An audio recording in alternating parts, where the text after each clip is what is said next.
Program subsidi tepat untuk penyaluran gas LPG 3 kg dinilai berjalan baik. Saat ini 97% pangkalan LPG di Sumsel sudah terdata secara digital.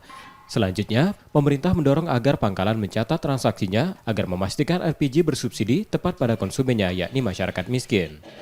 Koordinasi dilakukan dengan pemerintah daerah Sumsel untuk pengawasan dan memastikan kecukupan LPG di lapangan. Hingga kini, ada sekitar 2 juta keluarga di Sumsel yang tercatat sebagai yang berhak membeli LPG bersubsidi.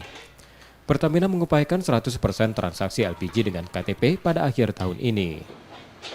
Ya, kendalanya lebih ke teknis, banyak juga gangguan terkait dengan sinyal, kemudian juga komunikasi sosialisasi ke masyarakat, karena kan untuk pencatatan konsumennya ini perlu nomor KTP. Nah, ini masih ada juga masyarakat yang berkeberatan untuk menyampaikan datanya. Tetapi itu didukung oleh Pemprov untuk sosialisasinya. Kami targetkan di akhir tahun sudah 100%.